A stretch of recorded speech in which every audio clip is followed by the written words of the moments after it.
Agnes, I'm so happy that you could join me here today, and I know how busy you are, and I wanted to invite you to my residence here, which is, as you can see, has this beautiful Japanese room, Yes. and I wanted to talk about international education, and I admire what you've done in your careers so much, and with UNICEF, and you've bridged so many different cultures, and you've done so many things in the arts and philanthropy and just helping humanity. And I wanted to talk about how your study abroad contributed to that. So welcome. Thank you so much. If you could go back to your college days, is there anything you would do differently? I think if I were to go back to Berkeley, I would maybe lower, my caseload a little bit and make sure I was spending time just to show up at a lecture and hear somebody talk about some completely different, topic, or be on a sports team or do something like that. If I can do it all over again, I would like to live in a dorm, then spend 24 hours on campus and enjoy all the activities and make more friends, and just simply to enjoy the atmosphere. And you can pick a question for me if you'd Okay, like. so I'll pick your color. Okay. Okay.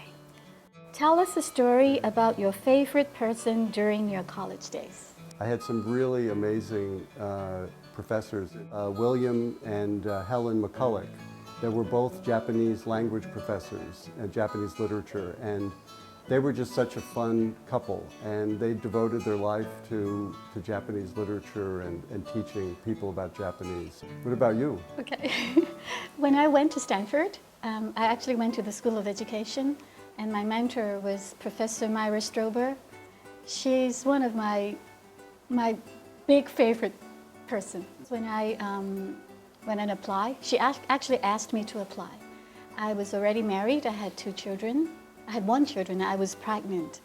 But then she encouraged me. She said that, it's okay to come and give birth here at Stanford, and then you can still go on with your studies. We'll support you. And that's what she did.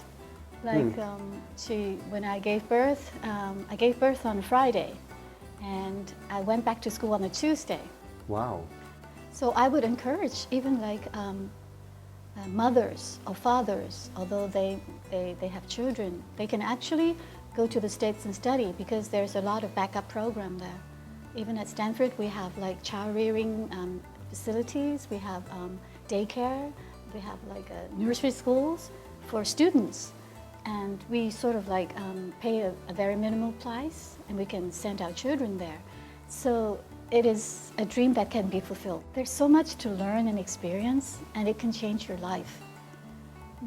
Japan is a wonderful country, but the United States have so much to offer. The diversity, and just as I say, in most of the universities in the States, there is such a magical atmosphere there that people really do care about creating knowledge and having a good time at the same time. And they have all kinds of support system for foreign students too.